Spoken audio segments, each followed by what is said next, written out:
Hey guys, Off the Mic Sports Network here. Another edition of Off the Top Rope.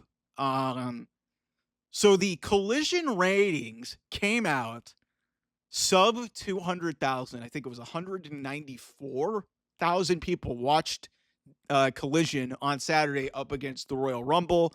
This is not surprising, but here's the jarring thing and everything that everybody needs to know about this situation. The Royal Rumble had at least reported was 70,000. It could have been closer to like 65. The point is, think about this for a second and just to put this into context. 192 or 194, 192, whatever. 190,000 people watched Collision virtually at the same time. Then this was just watching on televisions. There was about a third of that in the stadium watching the Royal Rumble. The Royal Rumble, not WrestleMania, the Royal Rumble, watching a WWE Premium Live event, the second or third biggest show, depending on how you consider the Royal Rumble. A third of that was AEW's audience. A third of that's a third of AEW's audience for Collision. That tells you the state of where Collision is right now. And great, they put on bangers. By the way, I saw some of the stuff that happened on this show. There was a spot where there was a hook on a testicle thing where it was just like, and there was grabbing crotches and stuff. And I was like, what are we doing? What is entertaining about this? And, I was watching the Cavs game tonight against the Boston Celtics on TNT. And, there was a Dynamite promo that played. And my sister said, hey, this looks pretty cool. I was like, does it make you want to watch it? So I was like, no. That's exactly the problem right there. Is like, nobody's interested in this. Nobody's interested in this.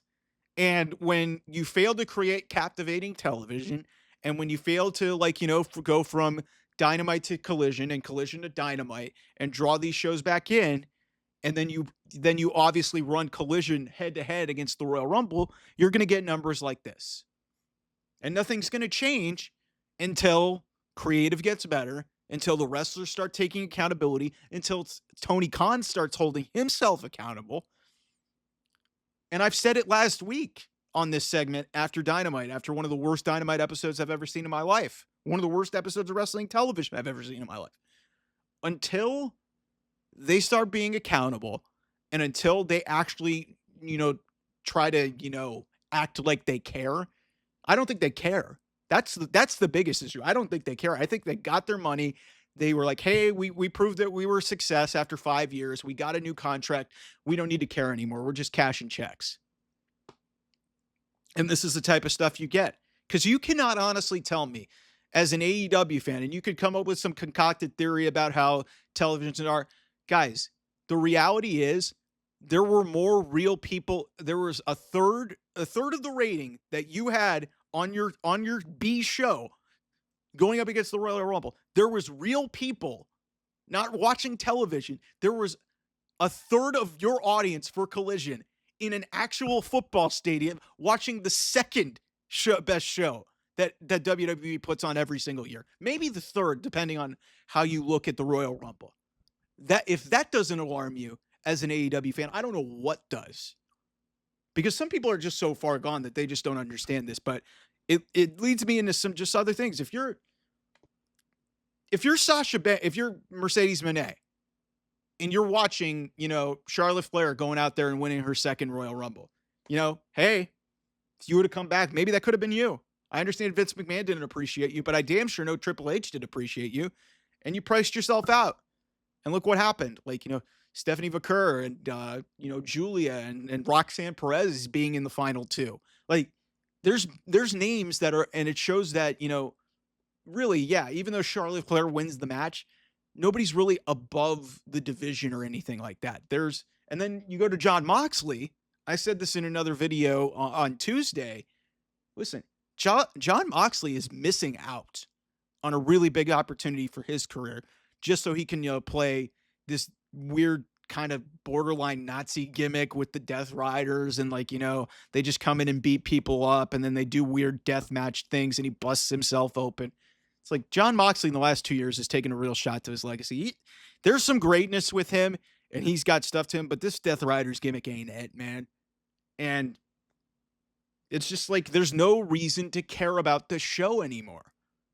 You keep throwing the Death Riders, which nobody, not even the biggest tryhards or diehards in the AEW fan base even care about. And then your solution for this whole problem is you're going to throw Adam Copeland versus Jon Moxley at Revolution in March. I love Adam Copeland. Cope, Edge, whatever you want to call him. I think he's a legend in this business. I'm sorry. Adam Copeland does not belong in your world titles picture. Just like Jeff Jarrett doesn't belong in your world title picture. I would rather have Adam Copeland be in the world title picture over Jeff Jarrett, but I don't need 50-year-old men, no matter how good they still are or not, in the world title picture of a wrestling company. That just does not make a lick of sense, okay? It does not make any sense whatsoever. And some people will throw that back at me. Well, you'll be okay when John Cena wins number 7. Guys, it's a historical moment and John Cena is about to retire. Okay? Some of these other guys are just, using AEW as an outlet to, extend their careers. And what good does Adam Copeland being in the main event with Jon Moxley, how does that help evolve AEW? And I love Adam Copeland. I love Christian, who could potentially cash in. How does that help AEW? You're not making a new star. You're not elevating new talent. You are going to a legend, admittedly a legend, facing off against an ex-WWE guy who is your biggest signing that you've had in AEW ever.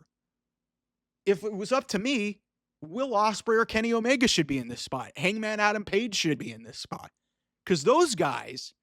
Will Ospreay's only been there for a year, but he actually, feels like the old AEW because it's like, hey, that's the reason. Kenny Omega, he was there from the beginning. Hangman Page was there from the beginning. That's who you need to be investing in more and putting on your pay-per-views. And that's why people are migrating away from this. What did people in WWE hate so much about Vince McMahon's WWE? Their constant reliance on legends. And how many times they went back to Brock Lesnar and how many times they just went to part-time guys and guys who were not fully committed to the place. And they didn't go all in with guys like Cody Rhodes. Like Cody Rhodes was near the end of Vince McMahon's time there, but they didn't go all in with Seth Rollins. Seth Rollins didn't become a world champion again until he was not a world champion for basically 4 years. Like he went like 2019, he had the championship, and then Fiend beats him. And he doesn't go, and until the world heavyweight title was created, Seth Rollins did not even sniff a world title. That's ridiculous, okay? Now he's actually being involved in serious stuff. And AEW fans will also come back and me, well, why do you not have a problem with CM Punk? Did you guys see CM Punk last night? And yes, he's 45, 46 years old. CM Punk at least has something to offer the business, okay? There's a reason why Adam Copeland was let go by WWE because they didn't feel that he really had any use for them. And if you're not going to elevate new talent and you're not going to make new stars, then there's really no point in investing in that. And that's why I have a huge issue with AEW. Their ratings continue to show it because you're relying so much on X people that are not part of what the initial vision of AEW was. They got an identity crisis. And this number jumped out to me because, again, I will say it for the third time on this video. There were 70,000 people in Lucas Oil Stadium to physically watch the Royal Rumble. There was 190,000 people sitting on their couch watching Collision at the exact same time. Just imagine how many people were watching around the world the Royal Rumble at the exact same time. That shows you how irrelevant your product is right now. And just because hey, I got a show on Saturday and I need to throw something out there for bangers and just making bangers, it's like, nobody cares. So until you create captivating television, none of this is going to change. And I know nobody's going to want to do anything because they think that they're doing the good for the sickos. So fix it, or you're going to get people like me just complaining about it every single week. So anyway, I'll talk to you guys soon. Bye.